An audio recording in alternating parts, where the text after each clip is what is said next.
Olá, 2 de fevereiro marca o reinício dos trabalhos legislativos do Congresso Nacional. 2016 é um ano diferente. Além de eleições municipais, teremos também os Jogos Olímpicos, que podem afetar o calendário dos trabalhos legislativos. Um ano que promete grandes desafios ao Congresso, tanto em temas políticos quanto econômicos. Para falar um pouco sobre essas perspectivas, o Cidadania recebe o vice-presidente do Senado Federal, o senador Jorge Viana, do PT do Acre. Senador, muito bem-vindo ao programa Cidadania. É um prazer e não tem como, já estamos aqui no começo do ano. É bom sempre desejar para todos nós um melhor ano. Se bem que esse ano de 2016, ele já começa trazendo uma parte da herança não boa de 2015. Mas esse é mais um dos desafios que o Congresso, que o Senado Federal tem pela frente, agora que estamos voltando para o trabalho legislativo. O senhor falou dessa herança de 2015, temos aí vários projetos, iniciativas do Executivo, tanto na área e também importantes projetos que afetam institucionalmente o campo político no Congresso. Como é que o senhor analisa esse quadro?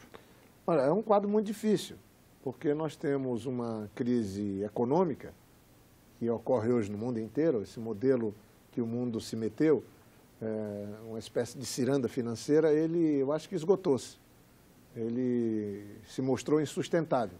E afeta a Europa, afeta a China agora mais recentemente, afeta os Estados Unidos e afeta países como o Brasil, que tinha nas commodities e tem nas commodities uma boa parte de sua atividade econômica, especialmente nas exportações. E esse reflexo vem forte criando o desemprego, criando uma recessão e trazendo o fantasma da inflação.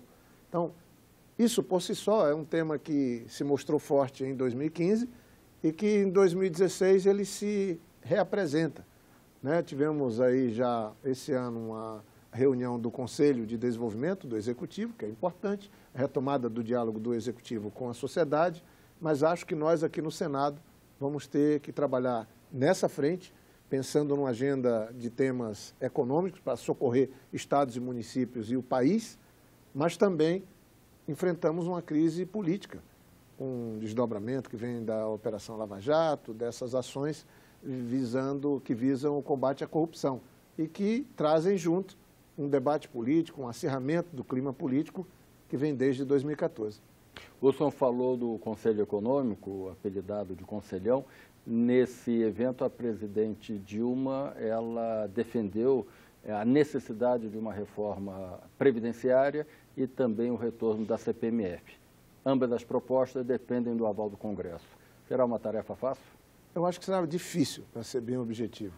Mas os tempos exigem debate e a deliberação sobre temas difíceis. Nós agora, no recesso, para cá, agora que estamos voltando ao trabalho, temos que apreciar 20 medidas provisórias. 12 delas entraram no período do recesso. E que tem tempo certo para ser aprovada, né? Essas 12 vão vencer em maio, no mesmo dia, na mesma data, porque elas contam a partir do dia 2 de fevereiro. Boa parte delas estão vinculadas a crédito suplementar, são mais fáceis. E outras não.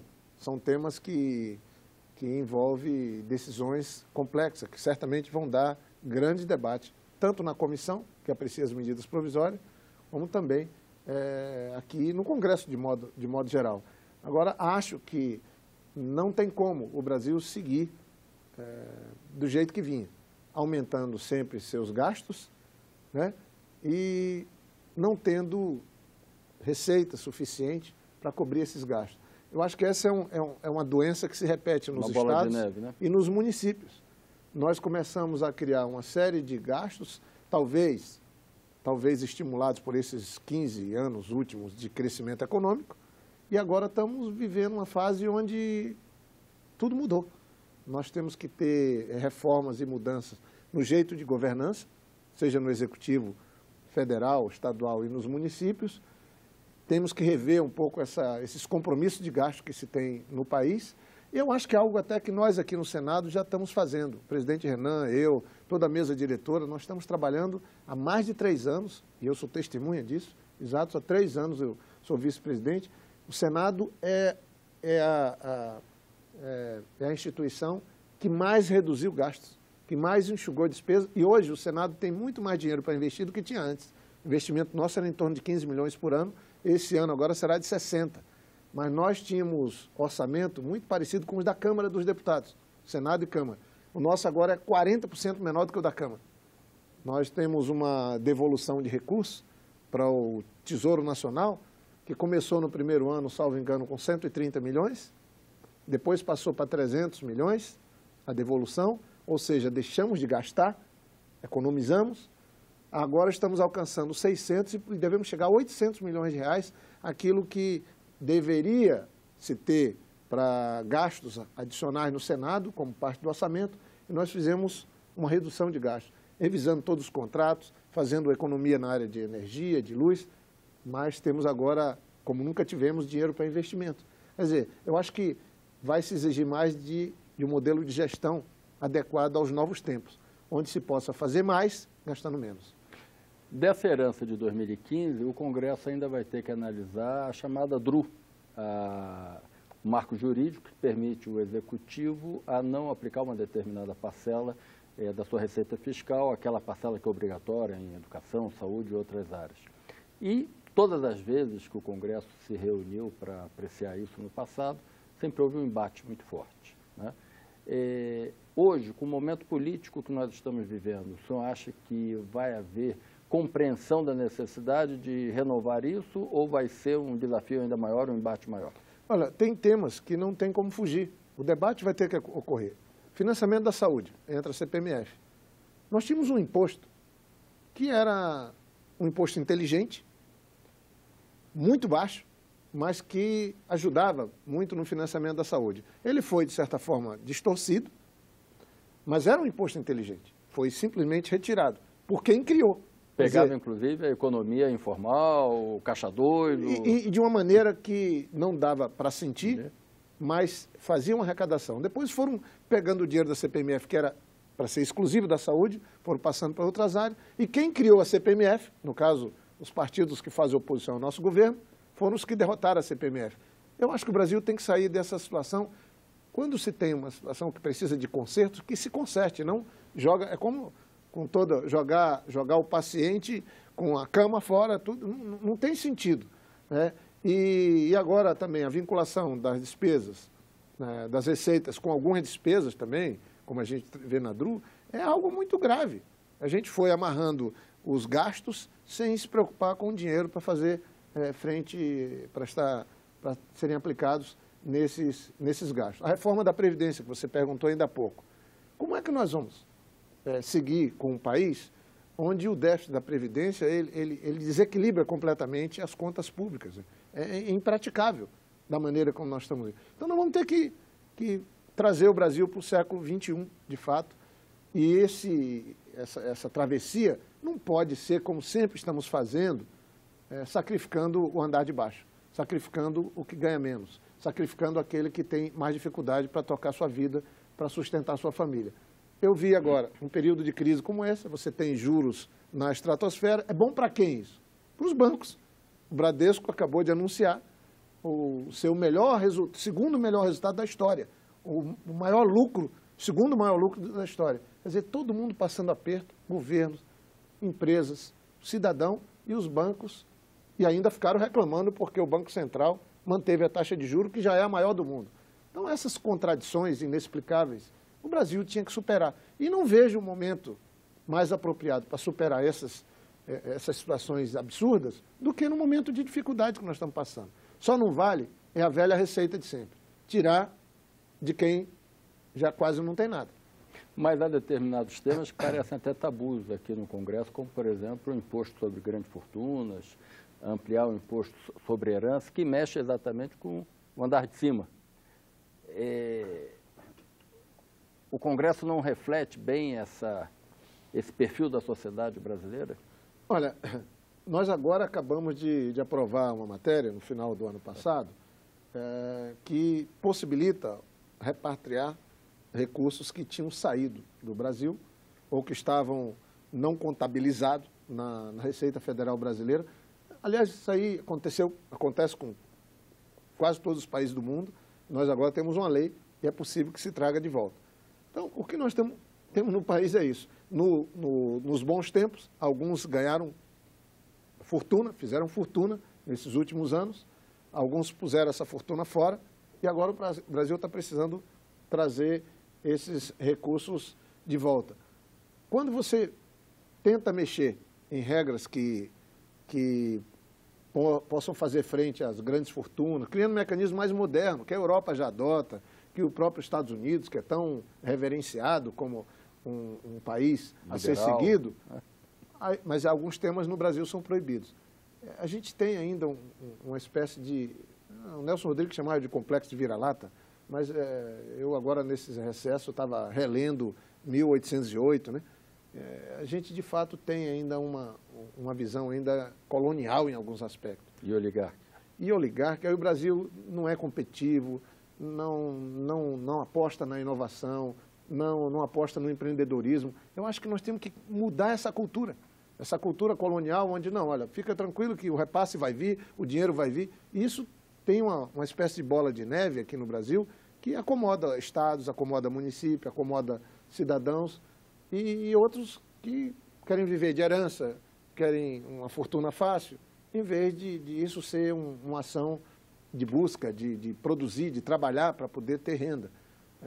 Eu lamento, mas eu aposto sim, eu também não sou tão pessimista. Eu aposto que em momentos como esse, crises como essa, podem fazer com que o país possa sair melhor, desde que a gente rompa com alguns paradigmas, desde que a gente rompa com essa cultura do atraso, essa cultura, de fato, que é uma espécie de complexo de vira-lata, onde ninguém pode fazer sucesso, onde a inveja prevalece, onde se desconfia de todo mundo e as pessoas só querem saber dos seus direitos e não querem saber de suas obrigações e deveres.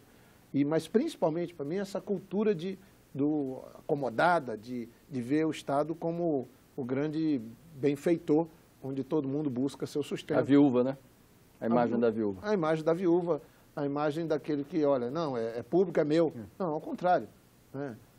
Todos nós temos que, de alguma maneira, pensar em como fazer para que o Brasil possa retomar o crescimento econômico, voltar a ter controle da inflação, ter um equilíbrio fiscal, ter uma agenda legislativa que possa ser adequada aos interesses do cidadão brasileiro e do país. Aí o Brasil volta a crescer e para frente e todo mundo ganha com isso. O senhor está falando numa agenda legislativa mais adequada. O ano que passou, a agenda legislativa foi muito afetada pelos acontecimentos, como o senhor mencionou, da Operação Lava Jato, as decisões do Supremo, também a situação interna da direção da Câmara dos Deputados.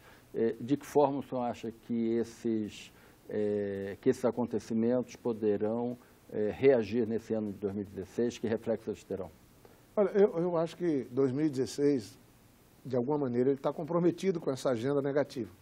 Nós temos um número grande de parlamentares denunciados, outros citados, o próprio presidente da Câmara, agora, certamente, será um debate das primeiras sessões do Supremo Tribunal Federal, não é pouca coisa, mas essa agenda carregada que o Brasil está vendo, ela termina que afeta a produção legislativa nossa. O desafio que está posto para nós, que dirigimos aqui o Senado Federal, é como fazer para lidar com esses fatos reais, concretos, dividir e, ao mesmo tempo, construir uma agenda. Nós fizemos uma tentativa, o presidente Renan trabalhou nesse tema, inclusive está colocado para entrar na ordem do dia, com a Agenda Brasil. Trazer para cá questões da federação, que dizem respeito a estados e municípios. Nós temos que resolver essa relação com estados e municípios. As pessoas moram nos municípios. E dos 5 mil, cela enorme estão quebrados. Né? A federação ela é muito distorcida no nosso país. Nós temos aí a oportunidade de trabalhar temas ligados à federação, mas temos uma eleição municipal pela frente.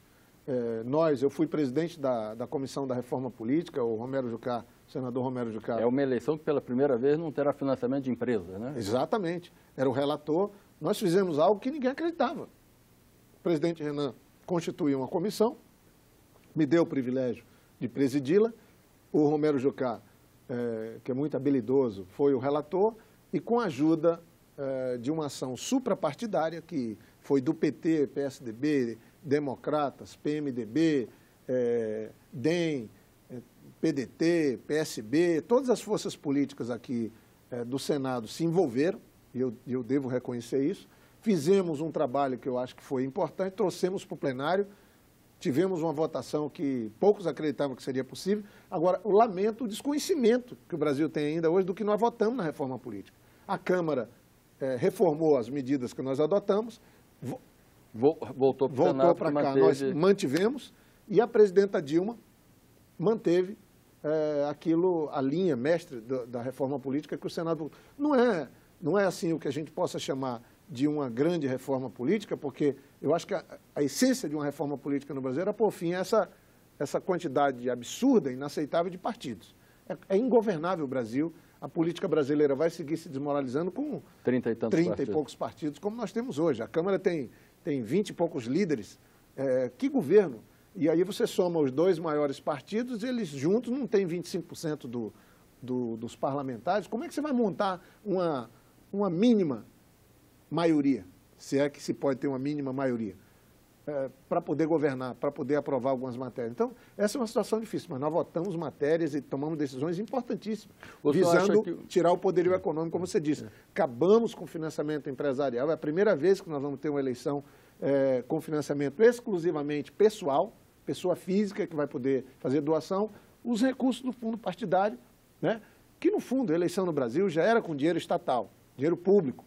O programa eleitoral é isenção fiscal, o fundo partidário já existia. Eu não sou favorável a financiamento público puro, mas o presidente Obama, que está saindo agora, nas duas eleições, ele chegava a arrecadar perto de $1 bilhão com doações de pessoa individuais de menores que $200 por pessoa. Eu quero ver agora o partido ou o candidato ir atrás dos seus filiados, um a um, mandando carta pedindo doação. Doação de R$10, R$50, R$100. É assim que funciona. O senhor acha que o retrato dos eleitos, do perfil dos eleitos que sairá das urnas das eleições municipais desse ano, será diferente em função da ausência do poder econômico nas eleições? Eu não sei, porque também o cenário está contaminado. Você está no meio de uma crise econômica. Quem que vai influenciar mais nessa eleição? A crise econômica, a crise política ou as novas regras do financiamento de campanha? Mas eu posso afirmar, eu cheguei no Senado, já apresentei, para citar, 2 projetos que, para mim, eram questões fundamentais. Um, pondo fim ao financiamento empresarial, né? E esse projeto, por incrível que pareça, foi derrotado na Comissão de Constituição e Justiça do Senado, porque diziam que ele era inconstitucional. O Supremo, na sua decisão sobre a constitucionalidade do financiamento empresarial, tomou uma decisão exatamente igual ao do meu projeto. Então, fico feliz com isso. E o outro era agravando o crime do Caixa 2. Porque quando você tira o financiamento empresarial das eleições, porque qual é a interpretação do Supremo que eu concordo plenamente?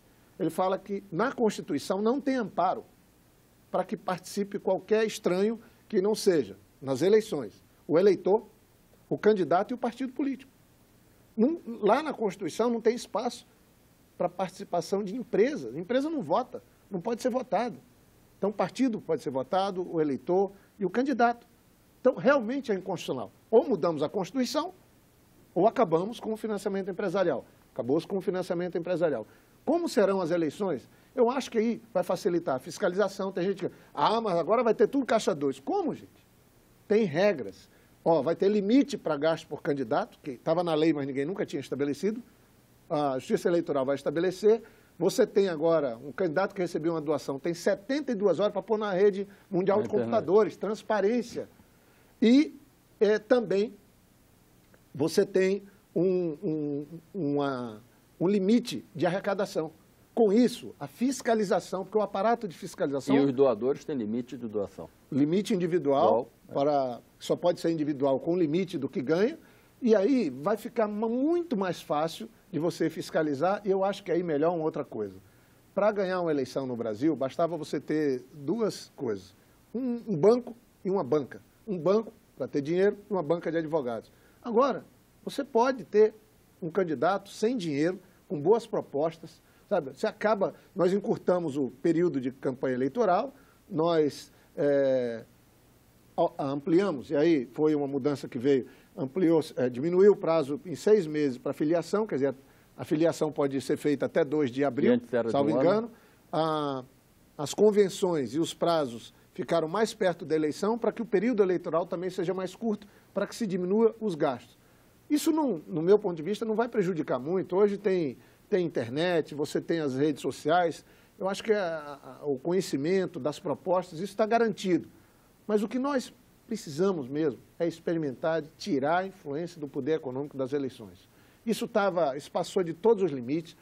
A grande maioria desses escândalos de corrupção que a gente vê, todos estão vinculados a financiamento de campanha, a uma relação promíscua entre candidato ou eleito com empresas privadas.